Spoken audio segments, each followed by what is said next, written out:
Good morning. My name is Rob Thacker. I'm the music director here at St. John's. It's lovely to be here with you all today. Please rise and body your spirit as we sing our gathering hymn for this month, Come, Come, Whoever You Are, and we will sing it through twice.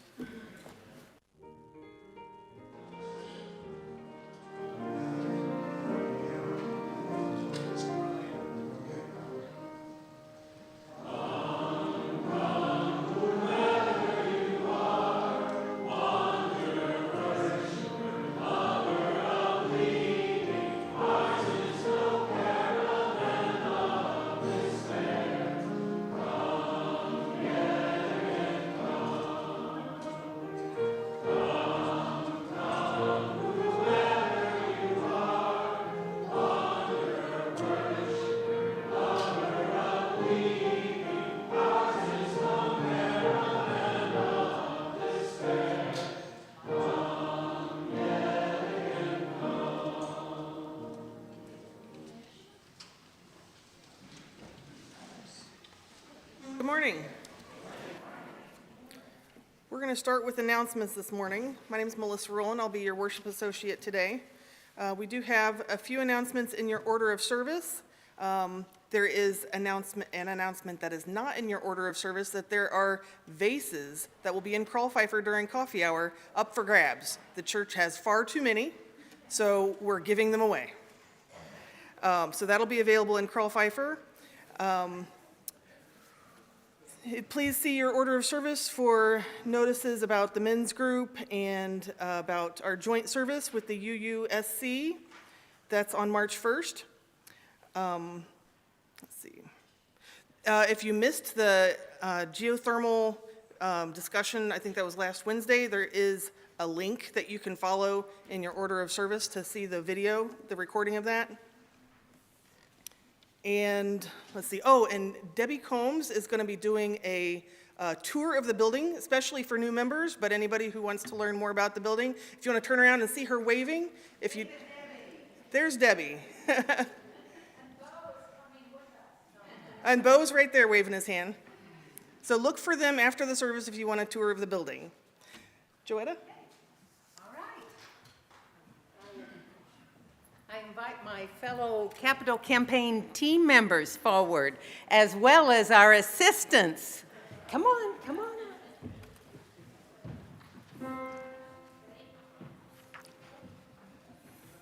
Hold on, wait, okay. We're waiting for everybody, good.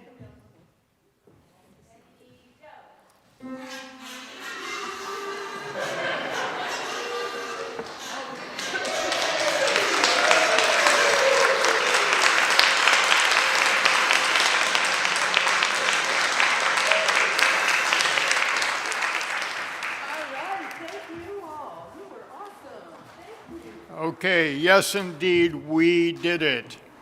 You did it. Pledges to the campaign have now reached $253,850.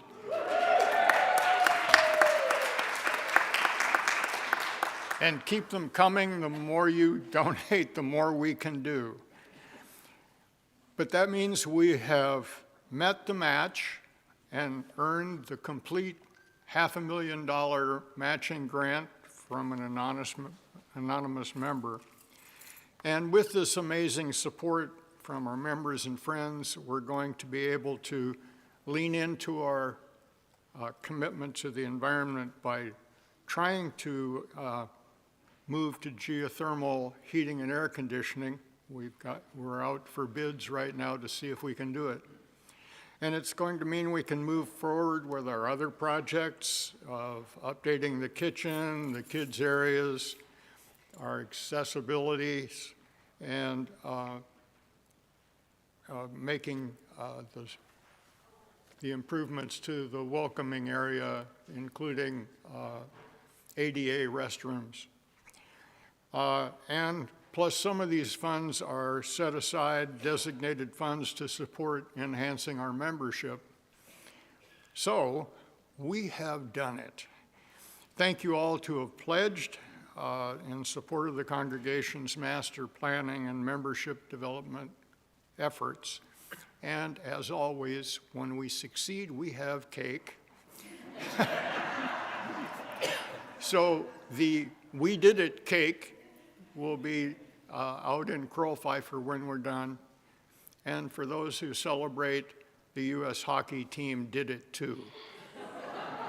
It beat Canada this morning. Spoiler.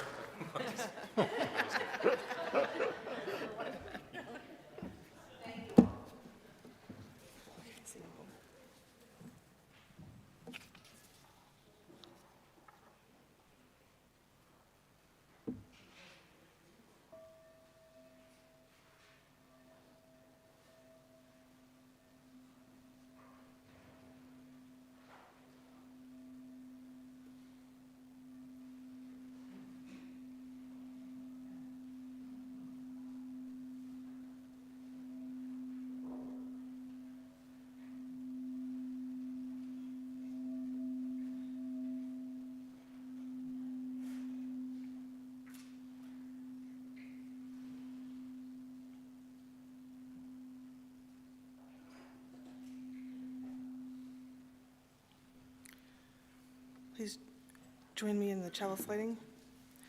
We light this chalice in memory of the courage of those who have struggled for freedom, the persistence of those who've struggled for justice, and the love of those who've built beloved communities to carry on the light of hope. Sorry, it was a little delayed. Welcome.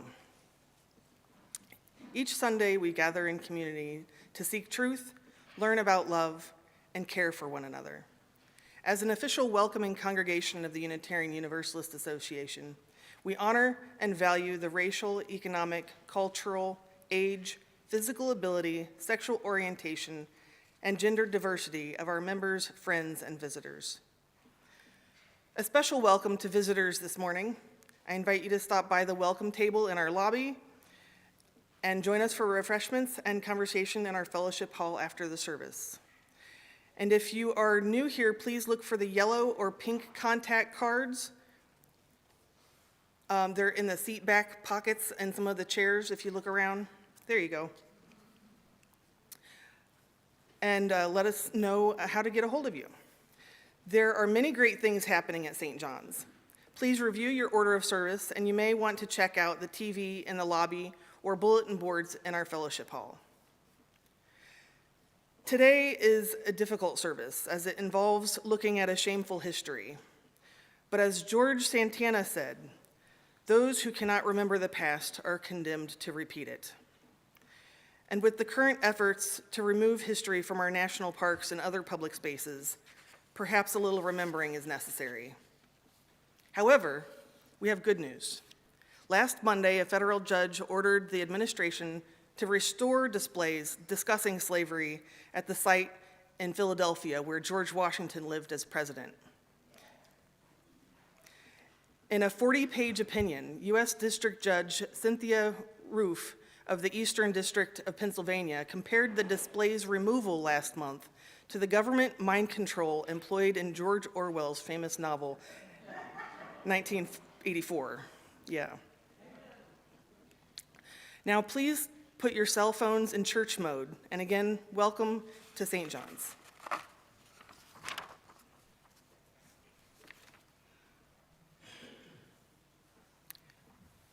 And when the affirmation is available, we'll recite that.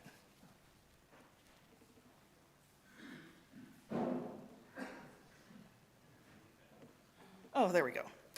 This is the mission of our faith, to teach the fragile art of hospitality, to revere both the critical mind and the generous heart, to prove that diversity need not mean defensiveness, and to witness to all that we must hold the whole world in our hands.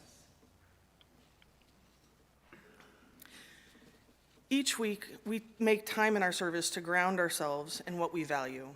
We celebrate and honor our joys and concerns by coming forward to place stones representing all that we carry into the sand of our shared community. If you would like a joy or concern to be read, please leave it on the table or post it in the chat if you're online. Yes.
Let's see.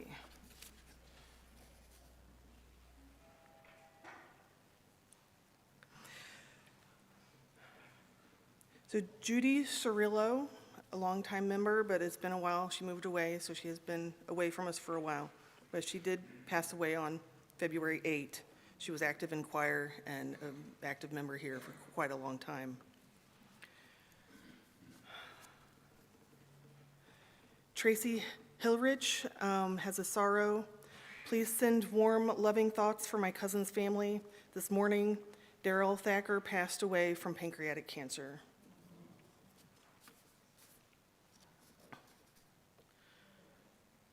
And we have some joys. Mike says that his brother-in-law had heart surgery, success.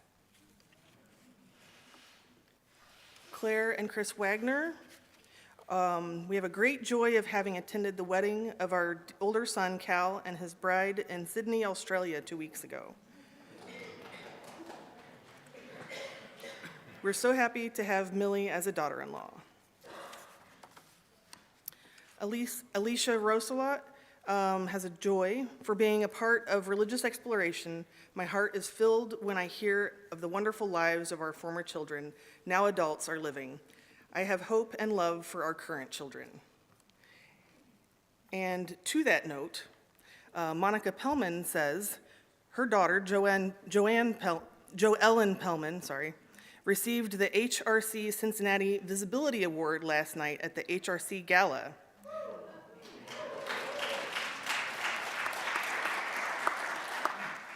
She included a shout out to St. John's in her remarks.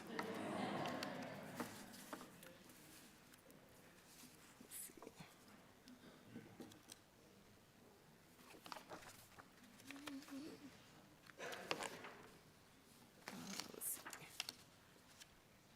Okay, you want to introduce?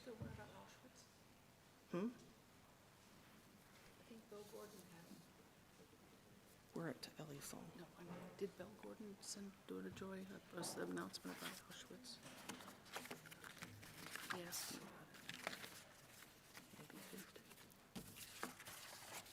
These are the ones I have. Oh, I'm sorry, I missed one. Bill Gordon has a concern. He says, I've been volunteering at the Auschwitz exhibit at Museum Center. Everyone go see it to remember and not forget what can happen.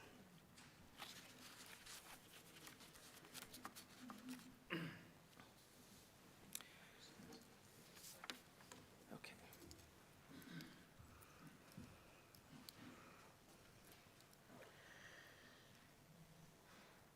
And now we're going to before the choir comes up, I want to talk about the author who wrote the words for the song we're going to sing. This song was written using statements written by Ella Baker. Ella was born in 1903, died in 1986.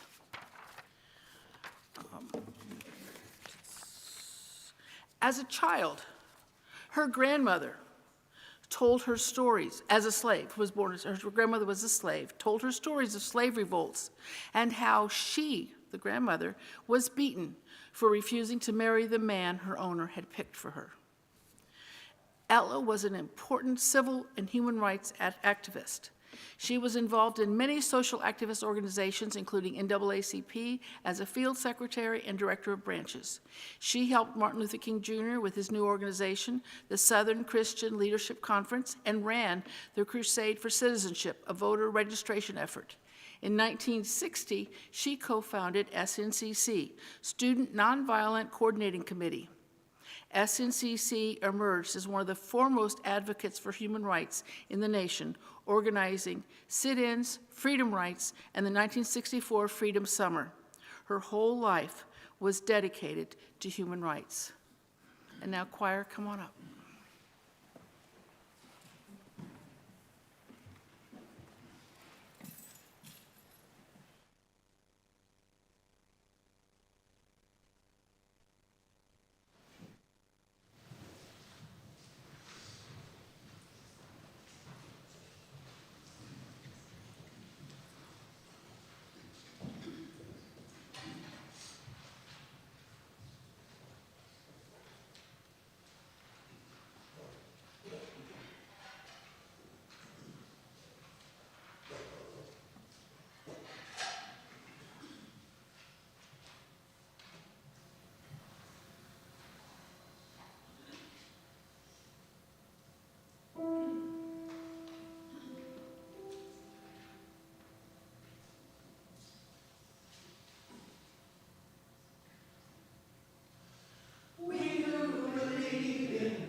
So our meditation was written by Archbishop Desmond Tutu.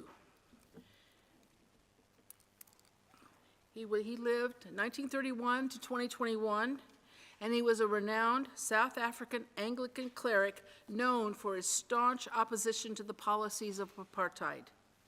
He was the first black person to be appointed the Anglican Dean of Johannesburg in 1975. In 1978, Tutu was selected as the General Secretary of the South African Council of Churches, again becoming the first black citizen appointed to the position. In 1984, Tutu received the Nobel Peace Prize. Here are his words. Liberation is costly. Even after the Lord had delivered the Israelites from Egypt, they had to travel through the desert. They had to bear the responsibilities and difficulties of freedom. There was starvation and thirst, and they kept complaining. They complained that their diet was monotonous.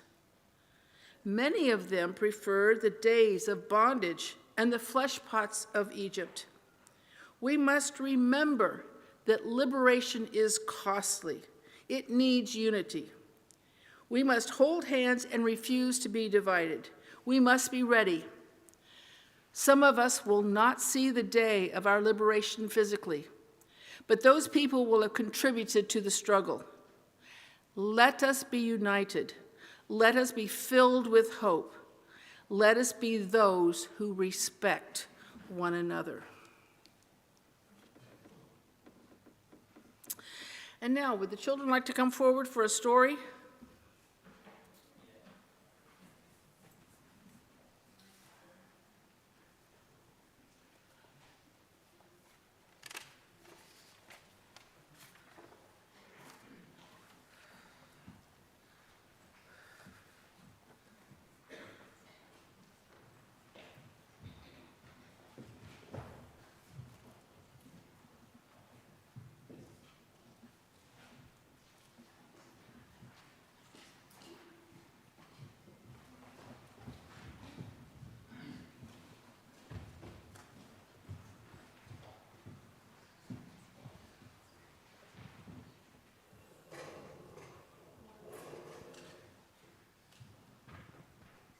I want to tell you the story of a woman named Mary Bowser. And if you look around, there's a picture of her, or a drawing of her. Mary Jane Richards was born a slave in Richmond, Virginia, between 1839 and 1841. Her owner died in 1943, so she was just a baby. His daughter, Elizabeth Van Loo, who was born in 1818, so 20 years older than her, as a teenager went to Philadelphia for education. In Philadelphia, she recognized the injustice of slavery. As she got older, her stance against slavery grew stronger, despite the fact that her family owned slaves. So after 1843, Elizabeth Van Loo and her mother freed their slaves. Also, Elizabeth used her inheritance to purchase and free the relatives of the enslaved people her family had owned. In other words, there might be a woman working on in her household who was a slave, but her husband lived somewhere else. So Elizabeth used the money she got from her dad to free her husband and other ones. So Mary Jane, as a small child, received special treatment in the Van Loo family. From the time she was baptized in the family's church, she was sent north for a formal education, which didn't happen a lot with the slaves. Then, after she completed that, she was sent to be a missionary in Liberia and Africa, where she stayed for 5 years. And why am I trying to read this without my glasses?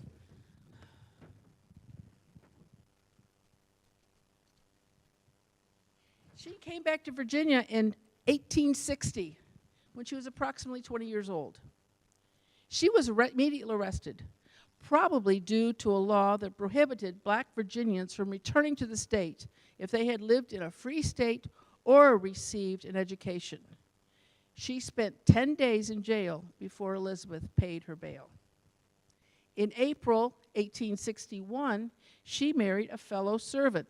A lot of Elizabeth's former slaves stayed on as servants, where they were paid wages. She married a fellow servant at the Van Loo mansion, Wilson Bowser, and after that she went by Mary Bowser. The Civil War began 4 days before her wedding day. Elizabeth started volunteering at the tobacco warehouse called Libby Prison, where Union captives were being held. She and her mother would bring food, clothes, books, medicines, and other materials to the prisoners. At the same time, she would deliver messages and escape plans. She even housed escaping prisoners, helping them get back north. To avoid being threatened as a Union sympathizer by other people in Richmond, she assumed a false persona, mumbling nonsense and acting easily distracted. So people started calling her Crazy Bet, and thinking she was a lunatic, left her alone. General Benjamin Butler, a Union leader, heard of her efforts and recruited her to be a Union spy. So she formed a spy network. They would send messages using a colorless ink that could only be read after milk was applied to the page. Her best spy was Mary Bowser.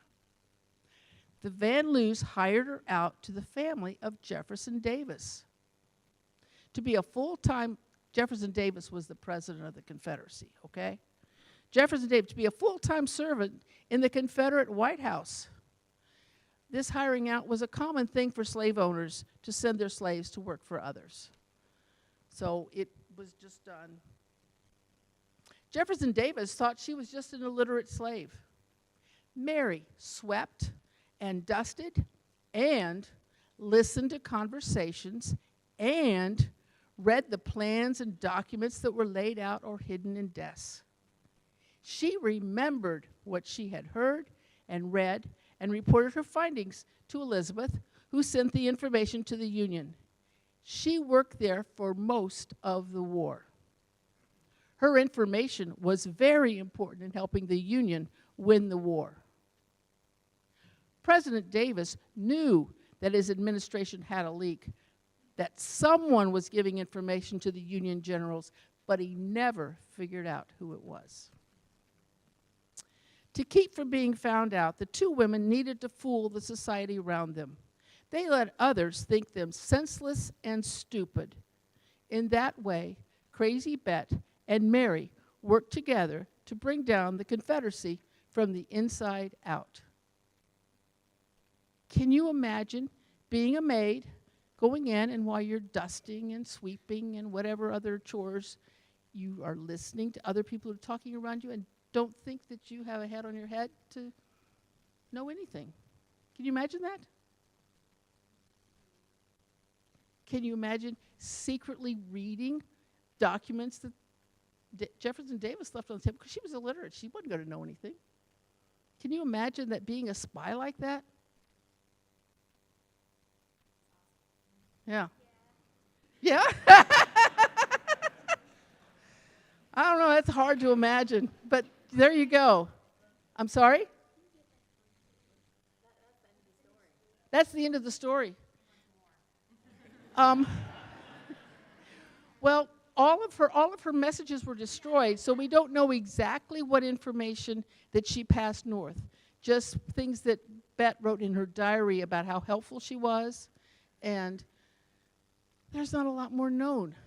I looked at a couple of different references and wrote what I knew. There is a book, a fictional book that I read in book club several years ago, in which somebody tried to imagine and wrote a fictional book about her. It's available. I don't remember the name, but I can find it.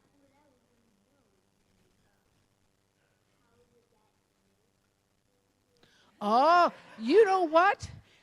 I'm not sure, but I know you can write secret messages in lemon juice, and then, but you can go explore that one. Please do and report back, okay?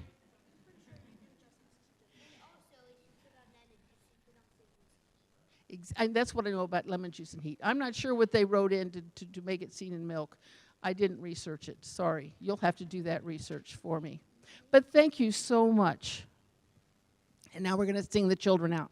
Are there donations to be picked up by the children? Did anybody bring anything today? That's okay. We'll sing anyway. Make an effort.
Can you ad lib?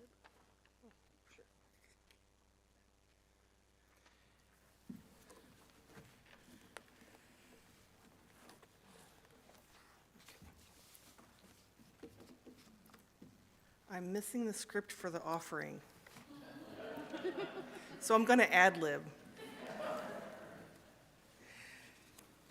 Our offering is not a stale habit. It is an opportunity to recommit to this space. Please give as you are generous and able to the good works of our congregation. Amen.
was great, thank you.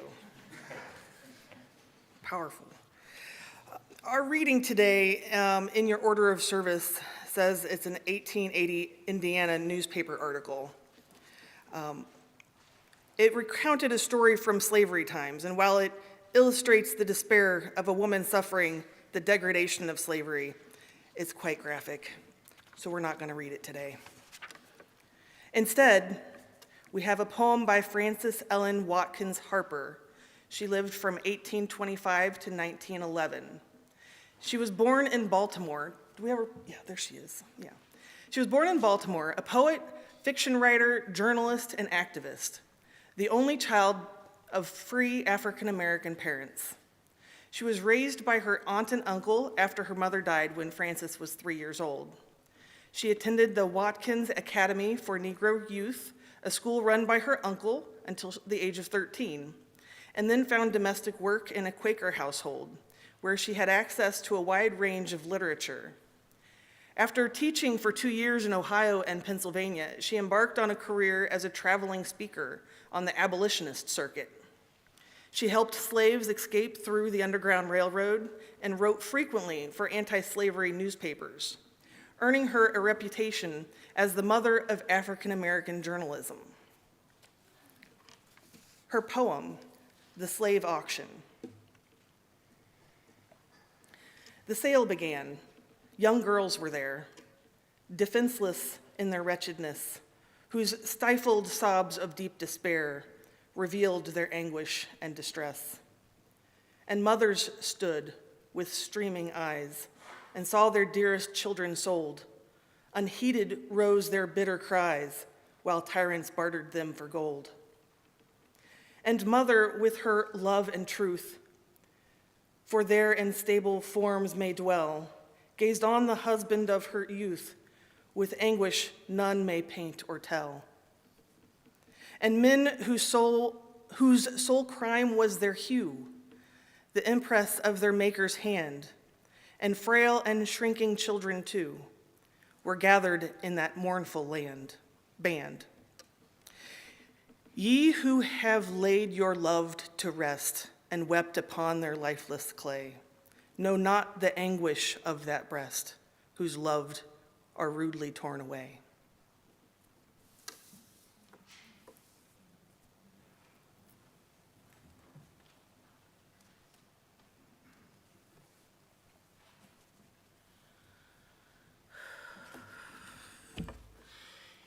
Before we sing these two hymns, I want to remind us that they were written by slaves who suffered abuse as chattel. They were not considered real people by their owners and the society. As we sing the words, I want us to reflect on them and their lives. As Brother David Vreehoff wrote after visiting the Legacy Museum in Alabama, an enslaved person could be raped by a slave owner at will, or lent out to his friends for their pleasure, burned or whipped for any perceived offense, no matter how slight, deliberately separated from children or spouse or family at any time, subjected to the cruelest working conditions, always working under the threat of violence from dawn to nightfall, and never receive a single paycheck, the chance to get an education, enjoy a family, or purchase land, a home, or a business. I can only try to imagine the despair of living with conditions like these as one's daily reality. So now, hymn number 144, a reminder to sing the no with an exclamation point, because it's no more auction block for me. Please rise in body or spirit, hymn 154, and then we'll go immediately into the next one. Is that correct? Correct. All right, 154, and then it will be followed by 156. See if we'll play through one time. As he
Last fall, I was looking through the hymns for songs to teach the lettuce singers, and I found the 2 hymns we just sang.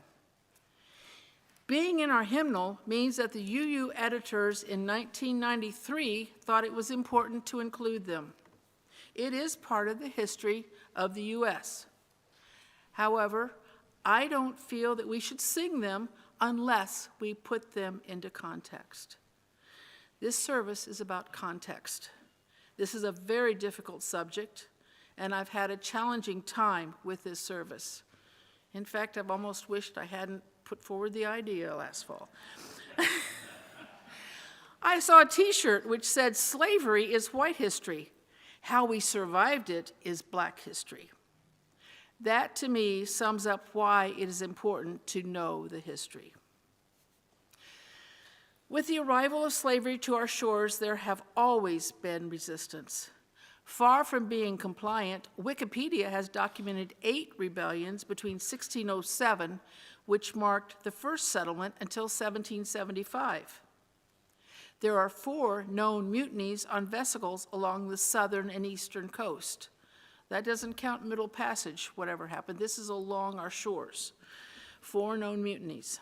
Historians have identified 250 to 311 slave uprisings in the U.S. from 1776 until the Civil War. Then in other kinds of resistance, the most common form of resistance was self-emancipation, escaping an enslaver's control, either temporarily or permanently. The handling of fugitive slaves was a major issue prior to the Civil War. The Fugitive Slave Act of 1850 resulted in many escaping slaves traveling to Canada for freedom, as it required northern states to return slaves back to their owner. Another form of resistance was to create ways to slow down or stop production on the plantations. Working slower, faking illness, feigning confusion over a task, or causing accidents that would break equipment were some ways. Arson, setting fire to gin houses filled with cotton, has been documented.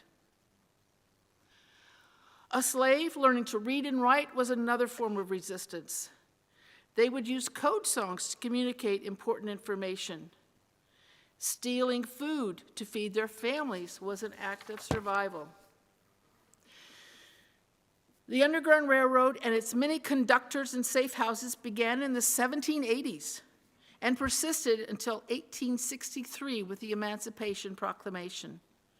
This network was primarily the work of free and enslaved African Americans, with assistance from abolitionists and others sympathetic to the cause.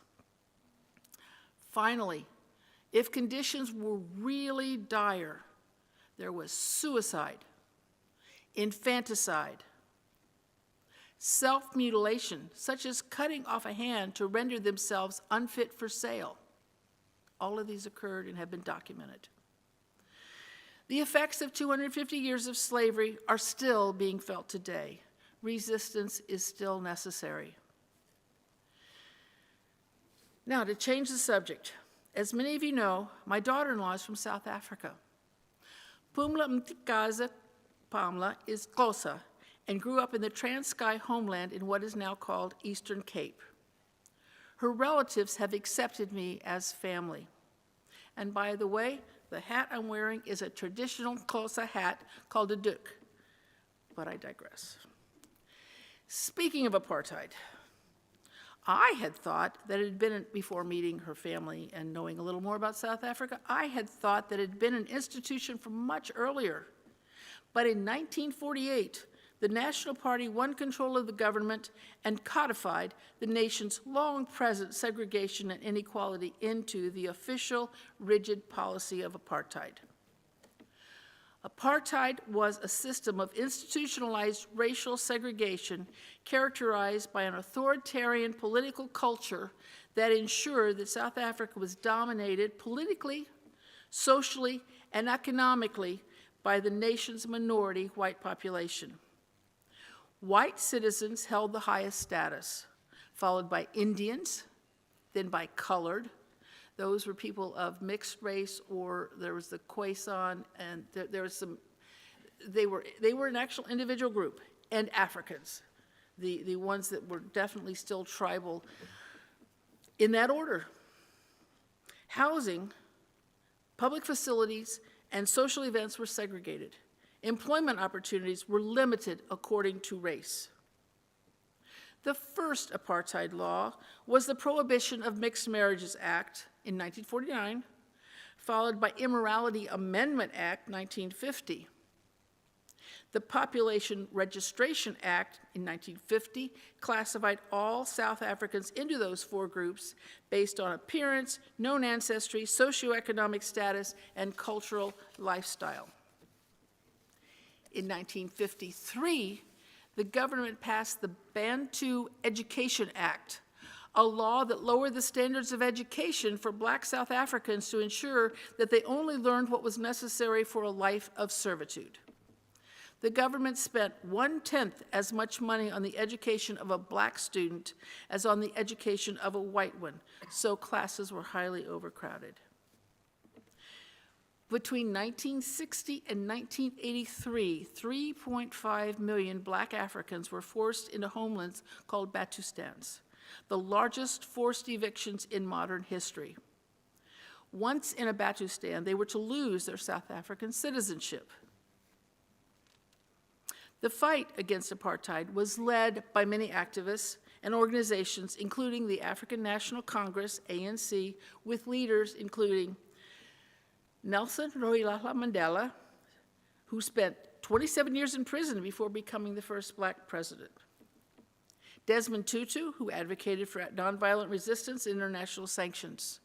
Steve Biko, leader of the Black Consciousness Movement, whose basic tenet was that the Black man must reject all value systems that seek to make him a foreigner in the country of his birth and reduce his basic human dignity. He was beaten to death by police officers in 1977. Albertina Sisulu, a key leader in the United Democratic Front, also called Mother of the Nation. Robert Sobukwe, founder of the Pan-Africanist Congress. He also spent a lot of time in prison on Robben Island, along with Nelson Mandela. A defiance campaign occurred in 1952 with mass burning of passbooks and deliberate breaking of apartheid laws. In 1960, the Sharpeville Massacre occurred. The Pan-Africanist Congress organized a protest in which a peaceful crowd of approximately 5,000 Blacks attempted to hand in their apartheid passbooks. These passbooks restricted their freedom to move about in the country. The police opened fire and killed more than 91 people, wounding many more. It's in the 200s. After this, the ANC formed a military wing and the resistance became violent.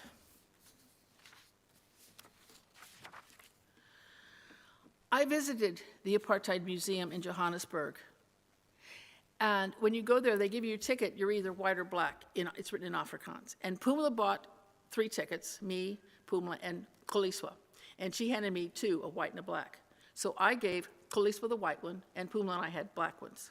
And just as symbolic, Koliswa was able to walk to the entrance of the museum on a ramp in light and go up, and Pumla and I had to take steps in semi-darkness and go up, and there were several other things just to say, you know, it's different, you're different.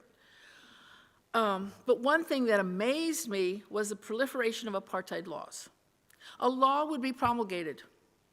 The Black folks would find a loophole, so another law would be needed. The laws from 1948 to the mid-60s took up a very large wall. Finally, I want to talk about otherness, a falling into a trap that because people might look different, speak different languages, have different experiences, have different customs, they don't feel things the same way. This was used during slavery times. Treating slaves horribly was okay, as they were just brutes. They didn't mind. Instead, the perceived indifference of their supposed indifference, the perceived indifference I don't have this right. It was just a cover for their agony. The perceived indifference was just a cover for their agony. This otherness affects all of us. It might be nice if we could look at someone and decide that because they look like us, they must be nice people, and then discount those folks who don't. But it doesn't work that way. You have to get to know people to find out if they are good people or, expletive deleted. Being in a relationship allows us to move past the otherness. I am amazed and feel fortunate that my son decided to marry a Xhosa woman from South Africa, thereby breaking the first apartheid law. She's been in our lives for 25 years. Working on this service, I think of Pumla's mother, Poliswa, her aunt, Popane, and others my age and older who lived through apartheid.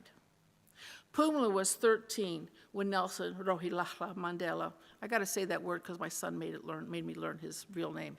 Nelson was given to him by a teacher. His name is Rolihlahla. Was elected president. For Pumla, being young and living in a rural homeland, she was mostly isolated from apartheid.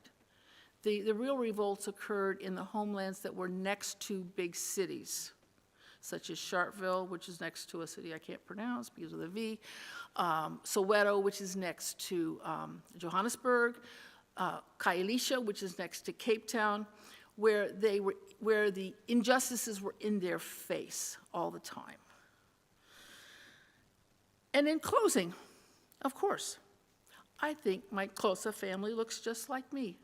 We all have eyes, nose, and mouth in the same location. What more do you need? Now, our final is a responsive reading by Frederick Douglass. And his picture should be up there. He lived 1818 to 1895. He was an American abolitionist, social reformer, orator, author, newspaper publisher, and statesman who escaped slavery in 1838 to become the leading African-American voice of the 19th century. He advocated for women's suffrage, recruited black soldiers during the Civil War, held U.S. diplomatic posts, and championed civil rights.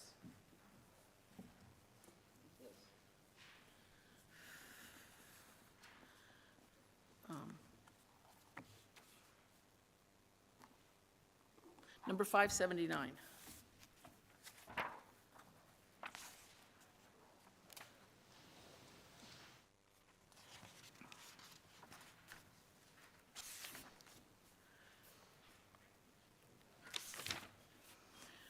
Those who profess to favor freedom and yet deprecate agitation are people who want crops without plowing up the ground.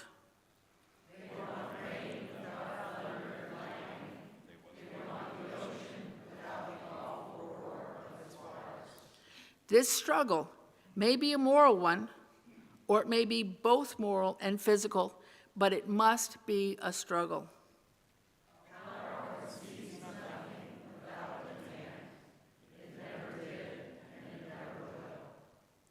Find out what people will submit to, and you have found out the exact amount of injustice that will be imposed upon them.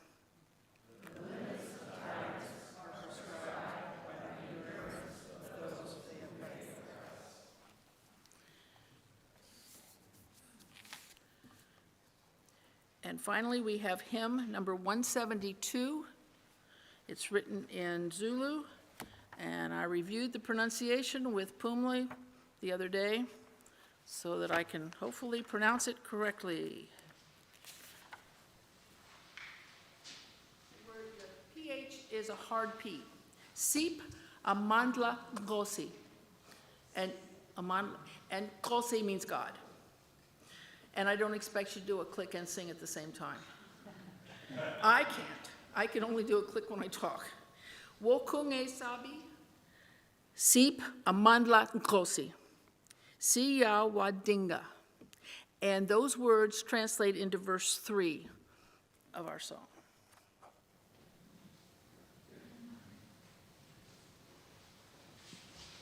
Would you rise and body your spirit? We will one time as the introduction.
As the service ends, I extinguish our challenge with these words.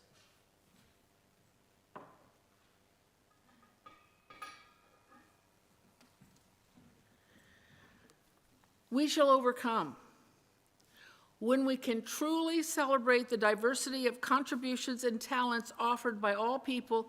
We shall overcome hatred and prejudice and oppression. When we can truly extend our hands to one another in loving acceptance, we shall overcome the past that haunts us now. Living in peace and freedom, we shall overcome the wrongs that have happened and the debts left unpaid. Let us join together in that commitment to overcome. Let us say together, Amen.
Mostly, I just had some about swirling through my brain.